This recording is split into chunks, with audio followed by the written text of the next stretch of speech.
E depois desta segunda canção de Bem-vinda, é a altura de chamarmos o nosso próximo convidado, o salineiro, o Rui Simeão.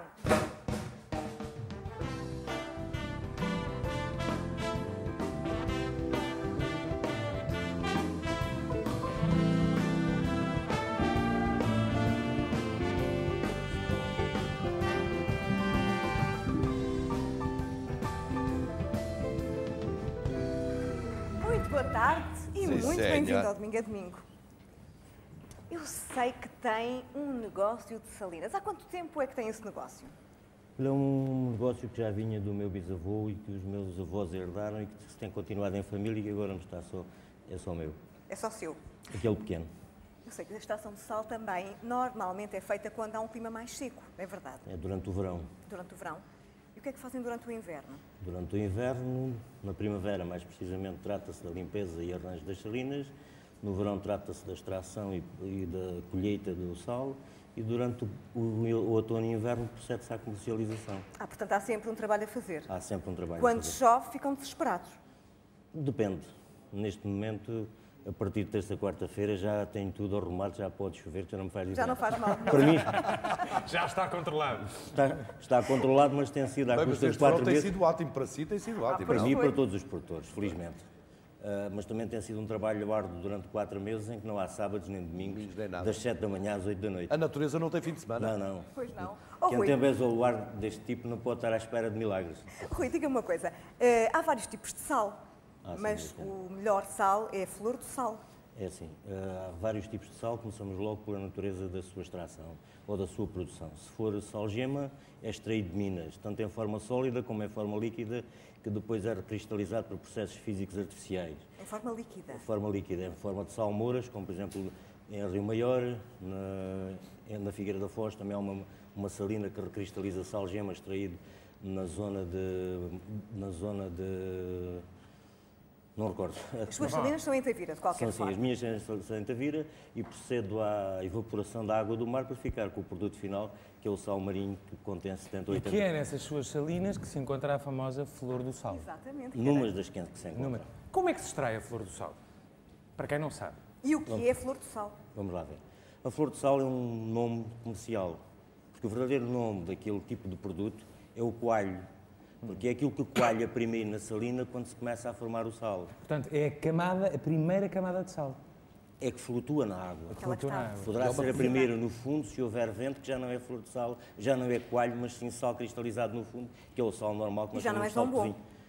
É bom à mesma, só que tem umas características químicas e físicas completamente distintas e que se prova através de análises que se fazem para saber efetivamente quais os minerais e quais os sais que estão em presença em cada um dos produtos. Mas nós conhecemos vários tipos de sal, ainda voltando à flor de sal. Portanto, há esse sal que fica em cima, portanto, a tal primeira camada, há o sal grosso, há o sal fino, até há sais de banho. Sim, minha senhora. Não me chame minha senhora. Aqui me zangava. É uma questão de princípio e de educação familiar. Ora bem, no que respeita a sais de banho, tudo isso se pode fazer tanto com sal-gema como com sal marinho. Só que no sal marinho nós continuamos a ter todos os micronutrientes, que inclusivamente estando um determinado tempo num banho quente, com sais marinhos adicionados a vários perfumes ou qualquer outra coisa, ou mesmo sem qualquer tipo de perfume dentro do sal, se consegue que através da pele, por osmose, algumas substâncias que o nosso corpo gera saiam e que sejam repostos os sais minerais que se encontram na água do mar, que fazem parte inclusivamente do líquido amniótico onde nós somos criados enquanto o nosso embrião é formado. Tivemos aqui uma... Deixe-me fazer-lhe uma pergunta. Uma resposta... Que formação é que o senhor tem? É de repente, pronto, uma coisa nós estamos a falar eu de repente fico fascinado, vejo que tem um perfeito conhecimento de tudo aquilo. Mal seria se não o fosse. Como é que surgiu esta sua especialização no sal? Surgiu ao longo destes anos todos? Vamos lá ver, os irmãos da minha avó, portanto, falando há 80, 100 anos, já eram homens que sabiam fazer salinas e que sabiam extraí-las, e sabiam extrair o sal da água do mar. Depois, eu de pequenino, nasci quase antes das salinas, que não nasci ali, mas fui para ali com 2 anos. Claro. E se bem que a minha vida fosse uma vida completamente estranha às salinas, continuei permanentemente dentro delas, ajudando inclusive a marcar salinas, e sei hoje como se faz qualquer tipo de trabalho dentro das salinas, que só assim é que eu consegui não só transformar aquilo numa unidade de produção completamente distinta, modernizando algumas coisas, se bem que se mantenha toda a característica do sal artesanal, como formando pessoas que não tinham nada a ver com as salinas, tais como ucranianos, professores universitários que têm lá a trabalhar. Estão hoje a trabalhar Estão consigo. hoje a trabalhar comigo. Mas não são portugueses. Não são Não ucranianos. portugueses, exatamente. Os portugueses evitam um bocado este trabalho. Vamos lá ver, nós felizmente já temos um nível de vida que nos permite escolher o trabalho que queremos fazer. Estes indivíduos emigraram e, felizmente para nós, para alguns produtores e para alguns, não todos fazer do trabalho dos portugueses, Claro. que há muito bons qualificados, muito bons trabalhadores de salinas que sabem o que estão a fazer, mas só que nós não podemos ter tudo o que queremos, não é? E como esta parte da sal artesanal já é uma parte que tem que ser gente mais especializada, tive que proceder quase que a uma escola para os ensinar e tenho lá hoje 3 homens, 4 mais precisamente, que são capazes de tomar conta de uma salina em qualquer parte do mundo em 3 anos. Então vamos ver umas imagenzinhas dessa sua escola, se é que se me permite que assim lhe chame, destas salinas. Pode ir comentando aquilo que estamos a ver, por favor. E já agora gostava de saber se este é um trabalho duro. É assim, minha É? senhora. Aquilo que ali está primeiro é a apanha do sal artesanal e a segunda é a apanha da flor de sal, ou do coalho mais precisamente. Aquilo é uma parte da entrada das águas, que as águas entram para uma primeira fase, onde é uma espécie de armazém de retém. Depois dali são passadas por vários viveiros que devem ocupar pelo menos 4/5 da salina para evaporar, para que a água do mar, quando entra com 35 gramas por litro, vai evaporando até atingir as 150 a 180 gramas, à altura em que deve entrar dentro daqueles cristalizadores, para se obter uma optimização do trabalho e para se obter um produto em que já tenha deixado atrás todos os insolúveis e todas as coisas que a água do mar pudesse trazer. Portanto, que tornem a sal o mais puro possível. Exatamente. Diga-me só uma coisa, estas salinas, estes recintos, digamos, onde a água do mar repousa para nascer o sal, aquilo não é terra que está por baixo, tem um isolamento. Não, nada. Aquilo é argila pura, que é limpa no princípio da temporada, é limpa em março, abril, para se isentar dos lodos, e depois dessa limpeza preenche-se com alguma água que ficou da reserva do inverno, que é a água que nós chamamos de ter agasalhado a salina, e com essa água é que se começa a produzir o primeiro sal no mês de abril ou maio, depende. Então diga-me uma coisa, o processo é, cria-se o recipiente, é forrado com essa dita argila? Não. Ou essa argila já é do próprio local? Aquilo é tudo talhado foi tudo talhado à mão nas próprias argilas existentes. Que antigamente Já aquilo eram existiam há muito sapais. tempo, não era? Como? Que já existiam há muito tempo, Desde não o é? tempo dos romanos, não é? Vamos lá ver, eu estou convencido que todos os terrenos são do período Jurássico ou coisa parecida, Portanto, por aí mesmo afora, muito não é? antigos. Porque nós encontramos inclusivamente na Suíça, em algumas minas, tipo de vieiras que têm 30 centímetros de diâmetro na sua base. Portanto, encontra-se em minas de sal GMB, precisamente, que já lá vi um fóssil desses, quer dizer que o sal foi sempre recristalizado e transformado. Mesmo inclusivamente o próprio Mediterrâneo, segundo estudos que já tenho feito, é uma bacia de sal-gema todo o Mediterrâneo.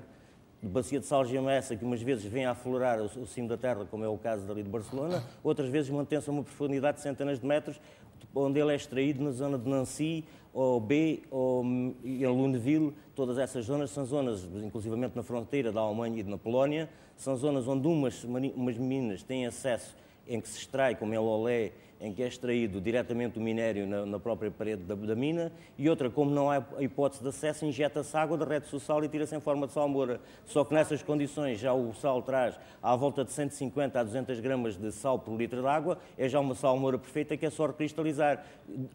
Torna-se desnecessário a grande superfície de evaporação para tirar a água da salmoura desde as 35 gramas até às 200 gramas em que tem que atingir a salina. Rui, desculpe uma coisa, que sal é que usa na sua cozinha? O melhor, claro. É isso que eu quero saber. Não, minha senhora, sabe, em minha casa, a minha família, desde que eu nasci que me lembro, que se tirava ou de cima este coalho para nós e para oferecermos a alguns amigos. Claro. E noutras alturas Amigos do peito, muito chegados. e também era retirado nos cantos onde o coalho se juntava com o vento, porque a salina tinha que ser batida diariamente, porque aquele coalho evitava a evaporação, portanto prejudicava a cristalização no fundo e diminuía a capacidade de produção das salinas. É a flor do sal, então. Chama-se flor de sal. Para Flor mim, de é sal. coalho, é um termo que me apraz muito utilizar, flor de sal, que tive que tirar dos franceses. E inicialmente, até quando comecei a comercializar este sal, comercializava como sal de folha, porque era como ela era conhecido. Como? Vende para todo o mundo. Quase todo, minha senhora. Muito pouca quantidade, mas vende-se para Qual é todo. o grande concorrente do sal português? O sal de Guerande. Não, neste momento nós é que somos concorrentes deles, que eles já começaram a explorar primeiramente este tipo de produto. Só que aqui há uns 9, 10 anos houve um suíço que me falou nisto, eu não acreditei, fui ver como era e depois comecei-me a rir. Porquê que se começou a rir? Porque o que tinha aqui, a minha experiência era muito superior à qualidade que eles lá tinham, né? E outro dia, numa reunião em França, quando me falaram sobre sal, depois que começaram a comer sal não era igual a deles, eu tive que efetivamente aceitar que não seria igual a deles. Porque era melhor.